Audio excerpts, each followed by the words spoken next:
Welcome. I'm Sebastian Mahfood, and you're listening to WCAT Radio, the on-air wing of En Route Books and Media, bringing you the dulcet sounds of Catholic wisdom. Hello, this is Ray Gerard. Welcome to another edition of St. Paul's Letters to America. This is the program that imagines, what if St. Paul were alive today? What if, looking at what is happening in our country today, he could write a letter to America? What would he tell us? Well, here on this program, we give you precisely such a letter. We then utilize that letter for a further discussion of an issue that is current in our lives and our society today. We look at it through the eyes of St. Paul.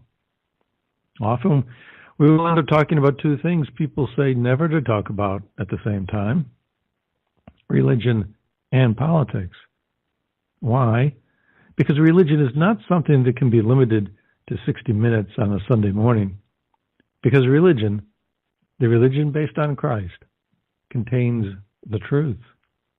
And truth cannot be anything but necessary when considering the affairs of people in society and in community. As we discuss these matters, we always bear a motto in mind: love and kindness through the light of truth. Hopefully that is what we do here. Today's letter. For what can be known about God is evident, because God made it evident. Ever since the creation of the world, his invisible attributes of eternal power and divinity have been able to be understood and perceived in what he has made. As a result, you have no excuse. For although you know God, you did not accord him glory as God or give him thanks. Instead, you became vain in your reasoning, and your senseless minds were darkened. While claiming to be wise, you became fools, and exchanged the glory of the immortal God for the likeness of an image of mortal man. Well, that's not exactly what St. Paul wrote in a letter to the Romans.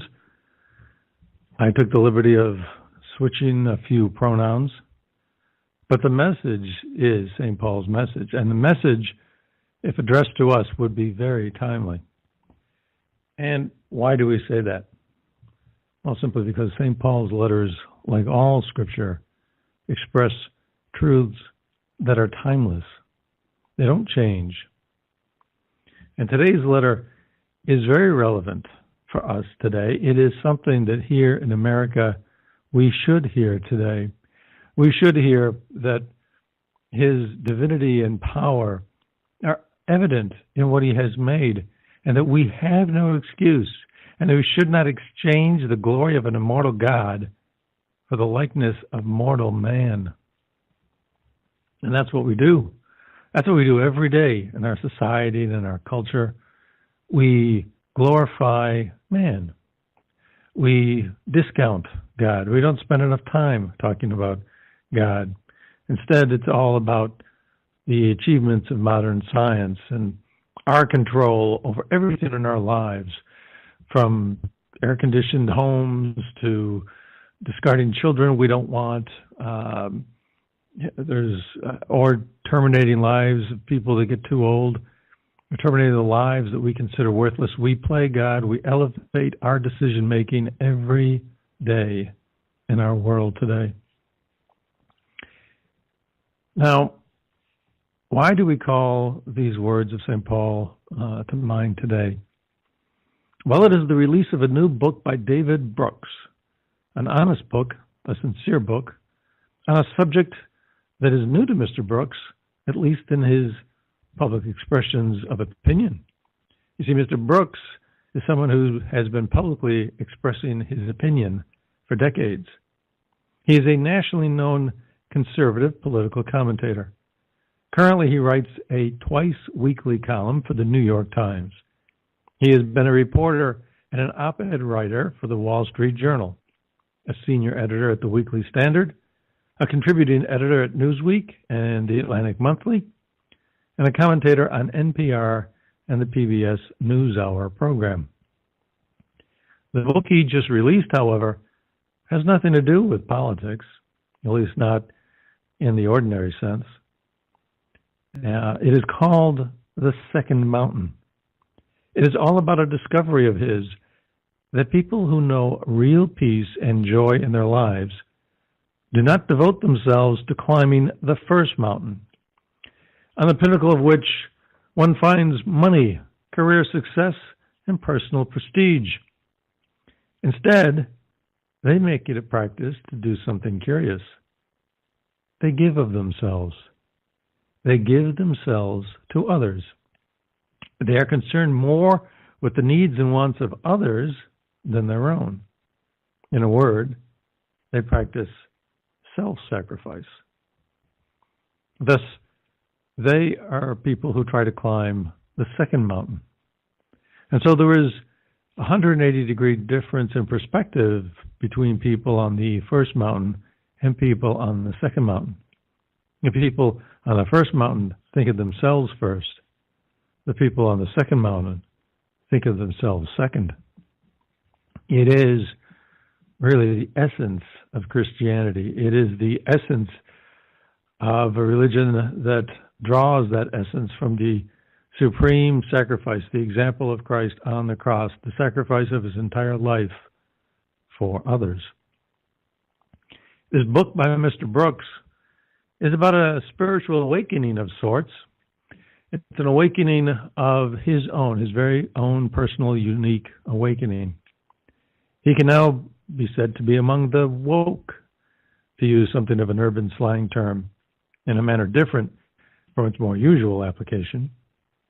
But this awakening, while we can applaud it, and the fortitude it took for a man to go outside his usual zone of comfort and publicly delve into its personal nature for him, is also something that St. Paul would say, and I believe Mr. Brooks would not dispute, should only be a beginning. It is a beginning from a modern American mindset that all too often does not consider matters of faith. It is a mindset based on worldly matters, a mindset deeply imbued with the secular heritage of elevating the importance of man. It is what St. Paul talks about in this letter that we quoted when St. Paul speaks of people claiming to be wise but becoming fools because we exchanged the glory of the immortal God for the image of mortal man. Now, what about Mr. Brooks' personal journey? Let's go into that a little bit and discuss it in detail. For that, we need to know a little bit about his background. He was born in Toronto, Ontario, but grew up in Lower Manhattan. He was raised in a Jewish family, but his family apparently attended synagogue only rarely. He attended a private Episcopal school and summer camp. He said, I grew up either the most Christian-y Jew on the earth or the most Jewy Christian. A plight, he said, made survivable by the fact that I was certain God did not exist. The differences between those two religious outlooks could be troubling to somebody. But of course, he could survive them easily enough if there was no God. And then it really wouldn't matter what these differences in faith were. And that's how he got by. And that's how he got by for years and years. He achieved tremendous career success and national fame. Not giving faith, very much thought it would appear. But things changed in 2013. That year, his marriage of 27 years was ending. He had to move into an apartment where he lived by himself. There he was, going on TV all the time, probably being recognized in public places, to the outside world, the image of somebody leading a very enjoyable life, and yet on the inside, he was hurting. He was missing his children as he was in his solitary apartment, and that characterized his life. Then he had a curious experience in Penn Station one day. He said he was going through the station, and he had the sense that he was really among a sea of souls.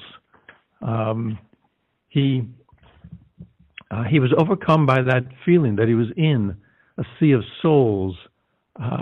He said it was, quote, "It was like suddenly everything was illuminated, and I became aware of an infinite depth on each of these thousands of people. They were living souls," close quote. He also says that, quote, "With that came a feeling that I was connected by radio waves to all of them, some underlying soul of which we were all a piece," close quote.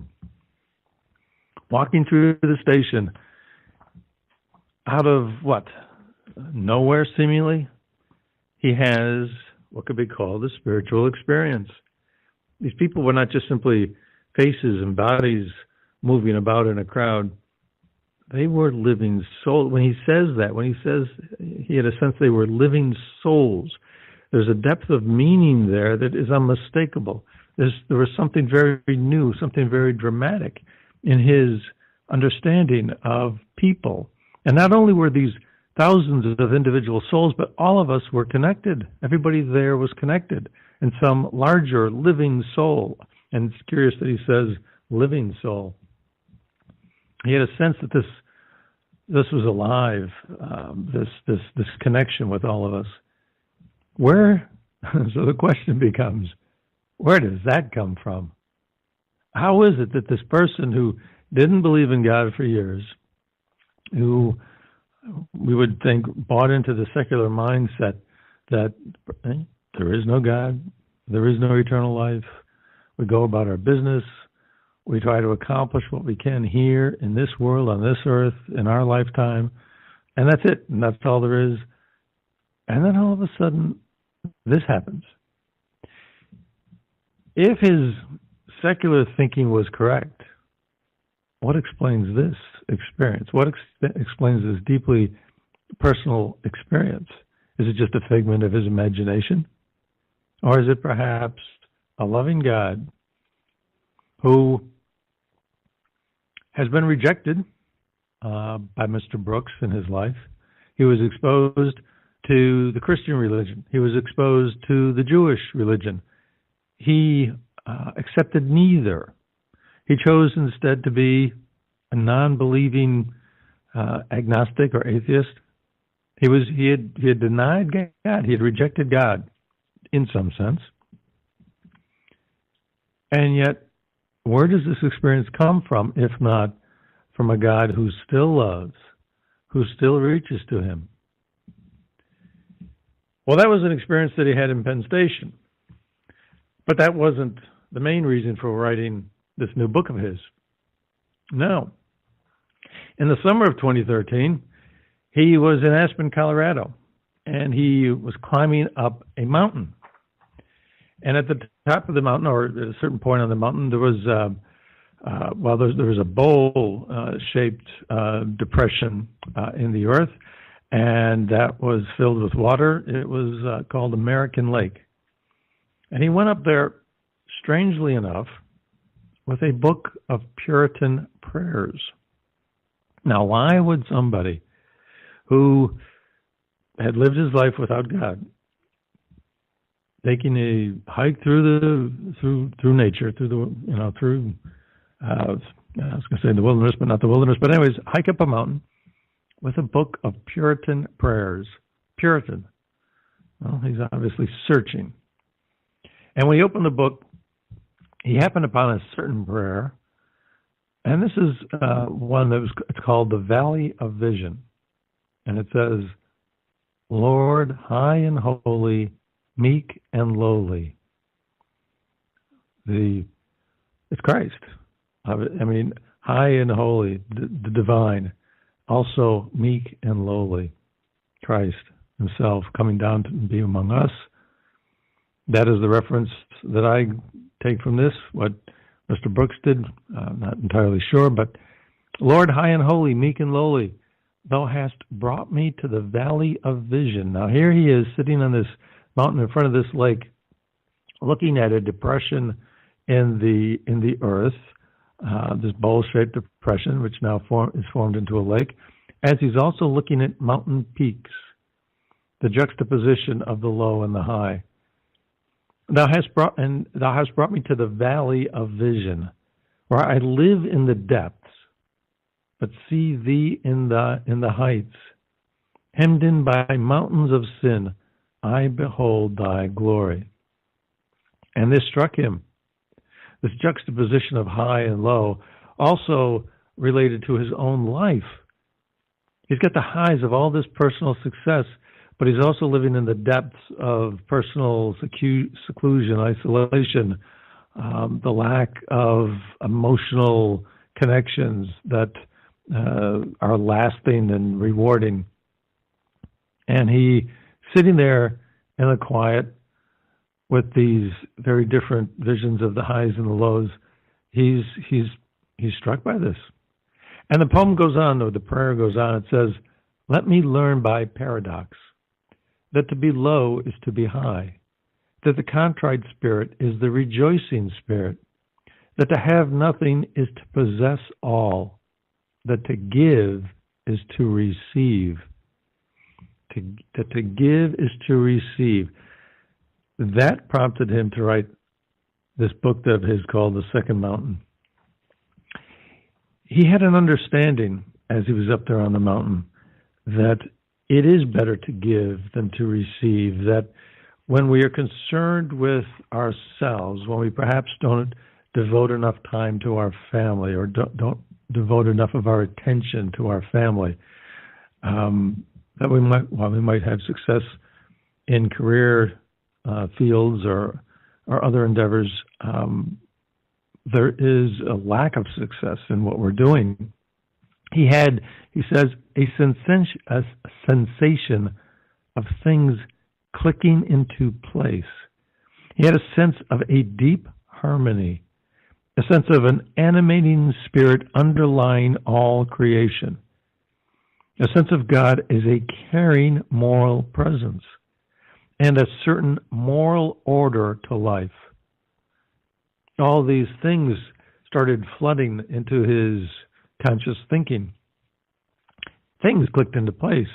There was a deep harmony between everything. The highs and the lows were all part of the same reality, that to be low was to be high. The valleys and the mountains, all of it was part of a harmony. And he had a sense, curiously enough, of a moral order. What has the Catholic Church been teaching to great criticism, especially in the last number of decades, the last century, that there is a moral order, that contrary to our culture's teachings, that we can decide what is right and wrong. We can decide that abortion is legal and proper. We can decide whatever it is we choose to decide, because morality is subjective. That is the teaching of so many philosophers in the last several centuries. That is part of this elevation of man so that we can decide things, as opposed to being humble, admitting there is a God, admitting from all of the created world around us that there is a creator, that we need to be subservient, that we need to be humble, we need to acknowledge who he is. No, that is not what philosophers for the last several centuries have been telling us. And yet, here on this mountain, he has a very contrary sense that there is a moral order, an objective morality, that certain things are right, certain things are wrong, but it's all part of one reality, and that over all of it is a caring moral presence, a personal, loving God again, something the Catholic Church has been teaching for millennia. Well, he said all this struck him on this mountaintop, and as he walked down, he had a feeling of, his word, giddiness. He was absolutely giddy. And why not? All your life you're thinking things are not connected. All your life you're thinking there is no life after this one. Nothing really matters in any ultimate sense. And now, that's all changed in a flash. Why wouldn't you be giddy? So, as a result of this, he says he is now, quote, a wandering Jew and a confused Christian, close quote. He says that his Jewish faith, Judaism, he says, seems more real to me than it ever did. But he also says, I can't unread Matthew. He said, the Beatitudes seem like a moral system that is pure goodness. This is what he's struck by. He's struck by this idea that to give is better than to receive, as said in this poem, that self-sacrificial love, as it's expressed in the Beatitudes, is part of this moral order. It's part of what is at the base of everything. It is, of course, a Christian perspective on life. He can't unread Matthew. The Beatitudes seem beautiful. Blessed are the meek, for they will inherit the land. Blessed are the merciful, for they will be shown mercy. Blessed are the peacemakers, for they will be called children of God. Blessed are those who think of themselves second. People who try to climb the second mountain. They're not first mountain people. This is what his book is all about. Why? Well, he looks at a lot of people, he names a lot of people who have a certain joy, have a certain success in their life in terms of putting other people first. A very different outlook from that which he had known for all of his life. He was prompted to write this book. He was so struck by it. He is intrigued by his own feelings. He's intrigued by these desires and these sensations that he has that are different. They go against what he's known for most of his life.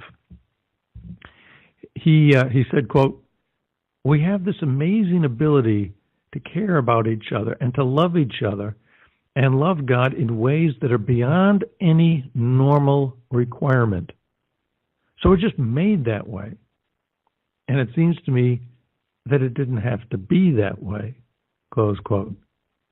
We're made to love each other. We're made with this amazing ability to care about each other and to love God and to do these things in ways that are beyond any normal requirement. What's he talking about? Well,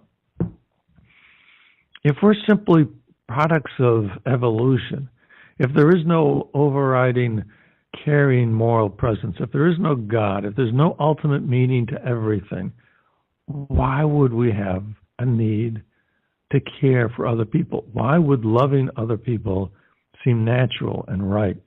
Why? Why, if we were not, in fact, made in the image of the one who is love? This is what he's on the verge of discovering for the first real time in his life, it would seem.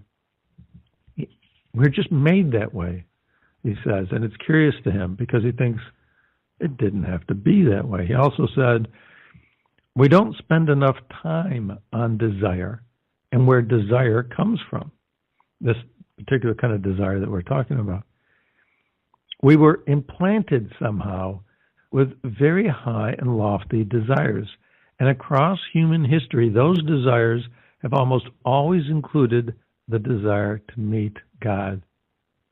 The world is just more enchanted than it needs to be.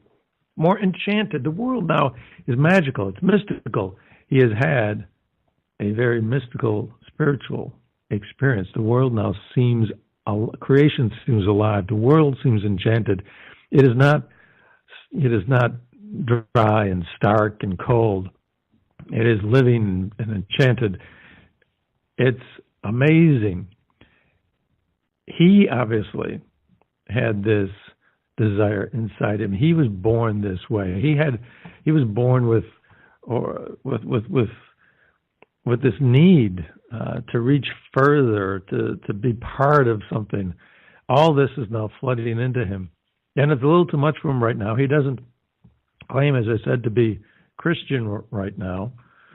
Certain things like the Beatitudes seem to hold just this tremendous power for him, but he's still not as far along on a journey as declaring himself a Christian. So he's on a journey, and God has reached out to him, or he has reached out to God, but he has started on his own journey.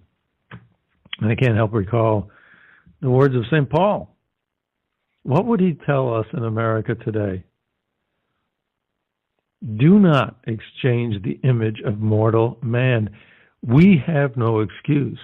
We have so much evidence given to us.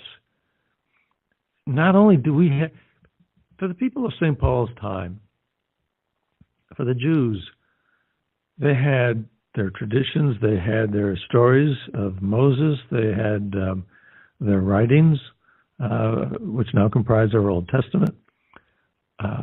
But in large measure, what they had was the world around them, the created world around them, the sun providing warmth in the daytime and so on. And so they had to draw from that. We have so much more, and yet we still deny the existence of God. So many of us still do that. What do we have that the people of St. Paul's time, when he grew up Jewish, what do we have that they don't? Well, we have the example of Christ.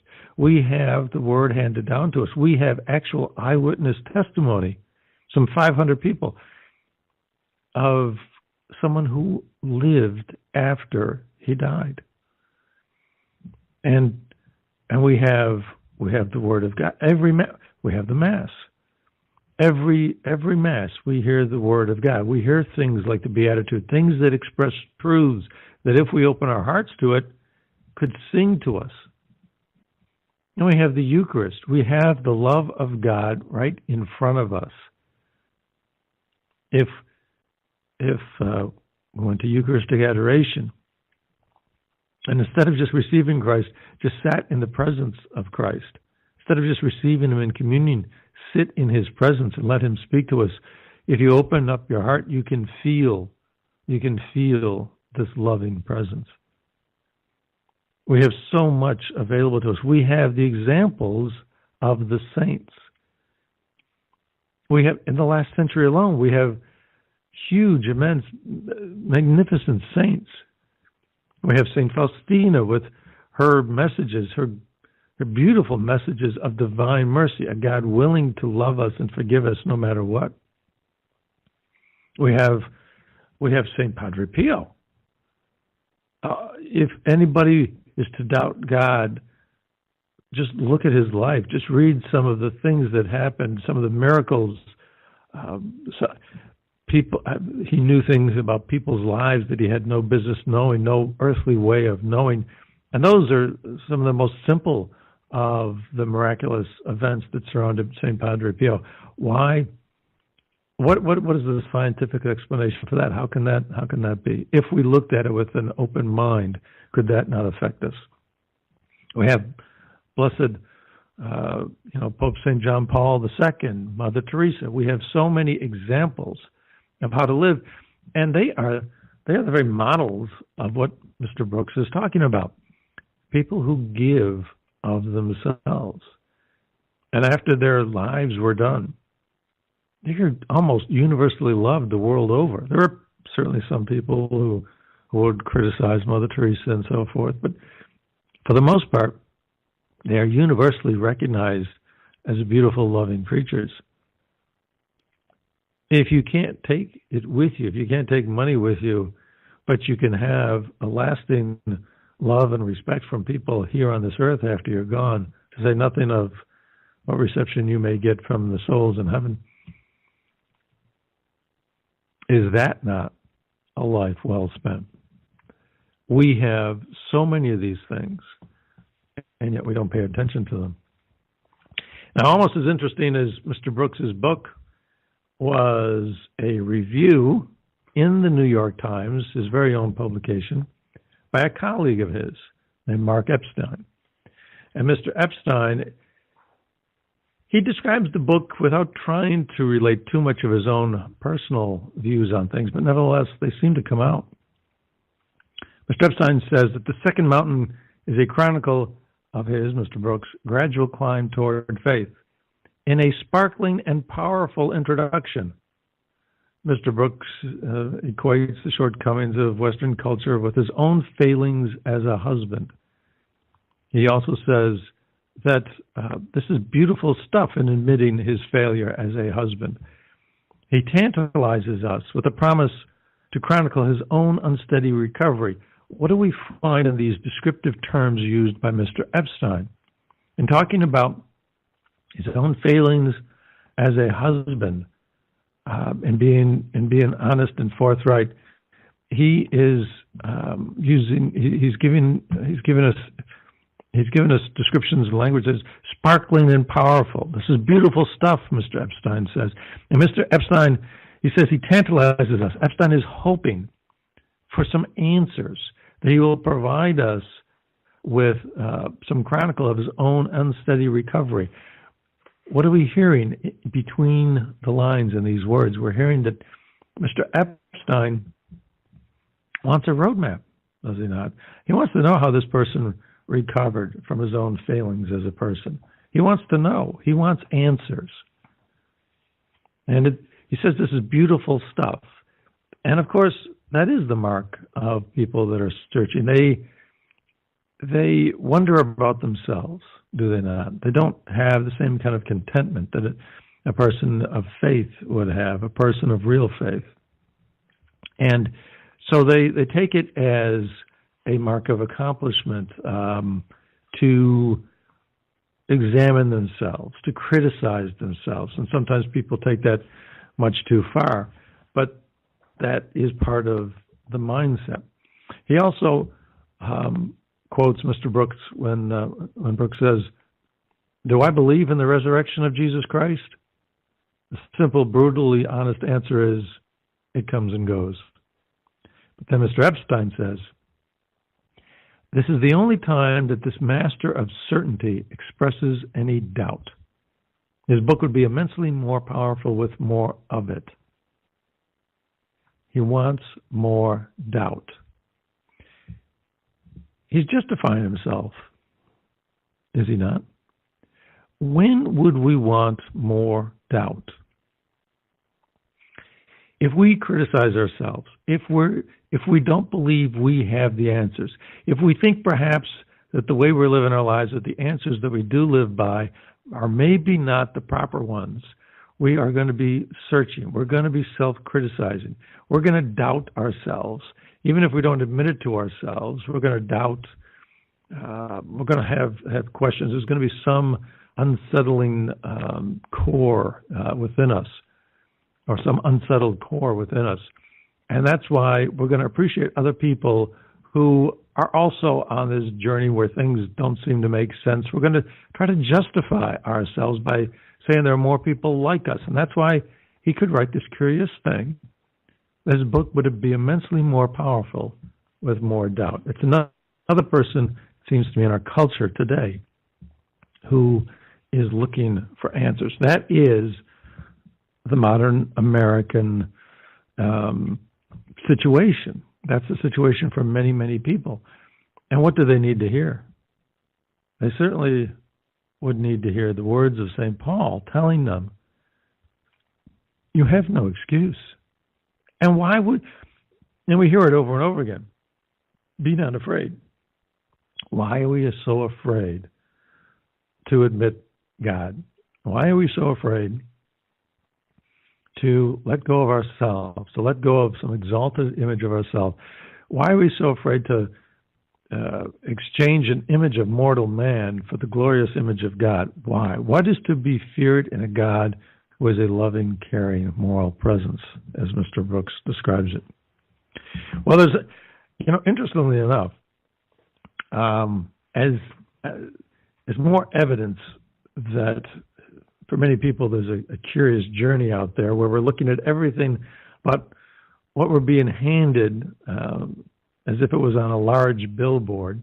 This whole, the faith, history, tradition, the religion, all of it that is based on the life of Christ. We're looking right past that huge billboard, and there's further evidence for that. But at the same time that we're looking past it, still feeling this inner need.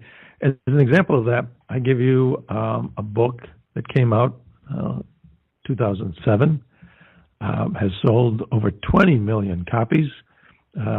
New York Times bestseller for almost 2 years in its paperback fiction category. The Shack by William Paul Young. Now, why is The Shack so interesting? Well, there's a man who wrote this book who is not recognized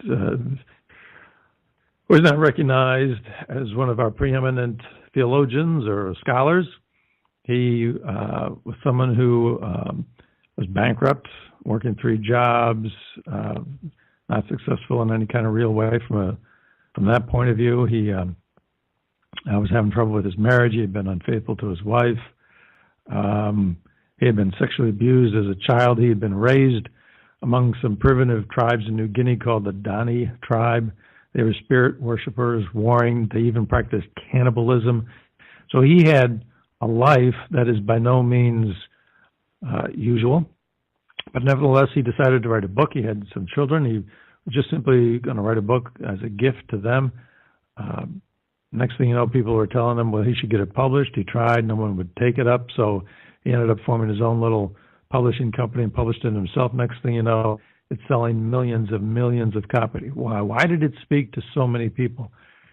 It was his own fanciful interpretation of, or his fanciful story of what it would be like to meet God. And he meets the Trinity, the Father, the Son, the Holy Spirit, although the Father takes the image of a woman. So he exercised a good deal of literary license to depart from what we would say traditional view of the Father would be. He exchanged the grandfatherly white-bearded man for a black woman named Eloisha, I believe was the name he used. But in any event, there were certain concepts that were reflected and that came through in his book, and they were made very plain in 2017 when he came out with another book that expressed his ideas, not fictional, but just an expression of his ideas. And that is the important part of any book that becomes so successful and is received so strongly by so many people. They can be led by it. They can be led by the ideas in it. And that's why this 2017 book of his, where he described exactly what his ideas are without the fictionalized accounts surrounding it, becomes so revealing, so important. Now, what did he say? What were his ideas? Well, he believes in universal salvation. And is that not reflective of our culture today? There is no sin, no forgiveness. We're all saved. God is so loving, it doesn't matter what we do. He denies hell. He finds it impossible to believe that God could create hell. He criticized St. Paul, said he was wrong in regard to the fall. Paul's idea of the original sin in the fall was wrong because, according to Mr. Young, we are, quote, by nature children of wrath, close quote. Now, isn't that an interesting image? We are all children of wrath. How depressing. What was Mr. Young's father figure? Mr. Young's father figure was, his biological father was an itinerant pastor. I believe he also drank heavily. He was also very cruel. And would that not change? Would that not change or color your perception of things? We all, to some extent, we all remain children. The images, the overarching ideas that we cultivate as children, or that are cultivated in us as children, in some sense or another, never truly leave us. And so he then comes up with his own ideas, and they're accepted by so many people. But to say that there is no hell runs contrary to the very words of Christ himself when he talks about Gehenna as the unquenchable fire. How is it? And he can proclaim to be a Christian, his own, and develop his own style of Christianity, where you contradict the very words of Christ. Unless perhaps you pick and choose in the Bible what you want to believe Christ said and what he didn't say. Then, if that's the case, how do we even know that there was a Christ? How do we believe any parts of the Bible or the gospel accounts at all? So this is all very dangerous. And yet so many people bought this book. So many people took this book about the shack and this fanciful account of what it would be like to meet God. Basically, we just all went along with some dream world created by Mr. Young. Why? And why is it that these ideas of no sin, no forgiveness, universal salvation, why do they speak to so many people? Well, that is part of our culture. That's what we are being told. We don't hear about sin, even in Catholic churches, even in homilies given during Mass. We don't hear about sin. The church, Catholics are so afraid of being criticized as old-fashioned that to speak of hell, to speak of sin, to speak of the fact that you need to live your life in a moral manner. When the church says contraception is wrong, when the church says sex outside marriage is wrong, when the church says abortion is wrong, the church is telling us there are things that we shouldn't do, things we want, desires that we have that we should not give into, that we should restrain instead. And how can that be? Because that runs against our culture. Our culture tells us that man is elevated, that we can exchange the image of an immortal God, the glorious image of an immortal God, for an image, an idol based on mortal man. We can decide things for ourselves. That has been what we are told over and over and over again. And for the Catholic Church to subsist and remain effective in this culture, in this world, in these times, many fear that the church has to, in some degree, bend. It has to bend to these ideas. But in its essence, the church has not. And so it is criticized, and it is attacked. There's a guy, Bernard Nathanson. He was a co-founder of NARAL, which was an organization that helped make abortion legal. It helped get Roe versus Wade decided the way it was. It was Planned Parenthood before there was Planned Parenthood. He himself was responsible for, he says, 75,000 or in excess of 75,000 abortions. And how did they succeed in making abortion legal in this country? As he tells it, he says, well, for one thing, we lied about the science. Honest scientists will admit that life starts at conception. We can tell this. Human life starts at conception, but we lie about it. They lied about statistics. The number of people who were killed during abortions were killed during illegal abortions before Roe versus Wade. Those numbers were greatly inflated. They lied about things. So they played fast and loose with a lot of facts. But beyond that, what did they do? They attacked the church. they criticized the church. Why? Because the church was the strongest, or even not solitary, but the strongest bulwark against all of these ideas that say we can decide what we want. And when we make those decisions, what do? We usually decide that things are proper, which we want to do. Our desires are justified. And this is part of this whole idea. There is no sin. There is no forgiveness. There's no need to be forgiven. There's no need to be sorry for your sins. And this is what many people are led to believe when you take a book like The Shack and you buy into it. But it is a searching.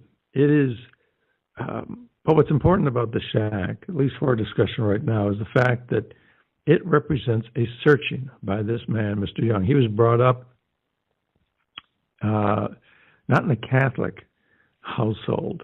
He was brought up with a father who was a pastor but didn't practice what he preached.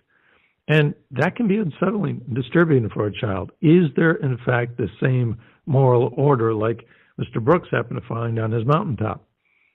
It can be very confusing. And so what do? You know, what do you come up with? You'll come up with a system that doesn't have the same kind of firm footing, the 2,000 years of grounding that the Catholic Church provides people. So there is a truth out there. And the important point to note is that there are people that are searching for it amidst these swirling clouds of ideas that mask the truth. These ideas for the last 500 years that there is no objective morality, that man can decide his own fate to some degree. And so this is something that we need to understand with regard to the world around us. But at the same time we do, there is one unalterable fact. There is still a truth. St. Paul says that the truth is evident to us. We have no excuse. But the fact is, there is this truth. We are not living in a world where we're searching for an answer, but there is no real answer. That there is no real ultimate meaning, and that we're all coming up with our own individual ideas on things simply because there is nothing to which we are all pointed to. The fact is, there is an ultimate reality. There is something to be very happy about. And when people engage on journeys of various sorts, it is, of course, a great thing. But the end of that journey, if we engage in it honestly, is the one that can be found at every Catholic Mass. How blessed can we be? Or at every Catholic Mass, we can actually meet the one who is God himself. We can hear his words. We can hear the words of God given to us. We can receive the Eucharist. We can receive this tremendous love. The truth is, and it's just this dramatic, radical truth, that there was an incarnation, that God himself so loved us, he became human. He came down to us.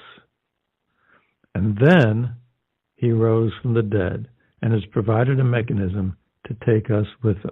He came down, he went up, and he allows us to follow him on that journey, highs and lows.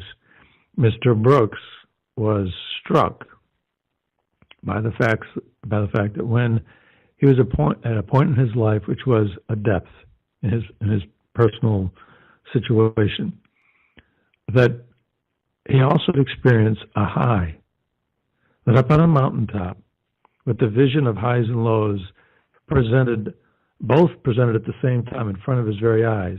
He understood that the highs and the lows were connected, that to be low was to be high, that there was a God, a caring moral presence above everything, that in our depths we could have vision, as the Puritan poem that he read talked about. Highs and lows. He came down and he went back up. He came down to us and he will take us up with him. Hopefully when people embark on the spiritual journeys like Mr. Brooks has, they will come to that realization. For those of us out there who are already believing in all of that, hopefully we can go deeper and deeper in our faith. We can continue on our own journeys and in doing so, give glory to him. So this is part of our world and where we are. There's so many people that are so confused. If you're among the confused and you're willing to go on a journey, God bless you. That is a beautiful thing. And the journey itself can be stimulating and so rewarding. If you're already farther along on your journey, there's so much farther we can all go. So God bless you in that. Just bear in mind these words of St. Paul. America needs to bear in mind these words of St. Paul, that we need to always keep in mind this image of this glorious image of God. That is what should be at the forefront of our minds. And this has been another edition of St. Paul's Letters to America. I am Ray Gerard, your host. I thank you for listening. I wish God's best blessings upon all of you, and I hope you will join us again for another of St. Paul's Letters to America. Thank you. We hope you enjoyed the program and will join us back for another show on WCAT Radio. This is Sebastian Mahfood. Good day.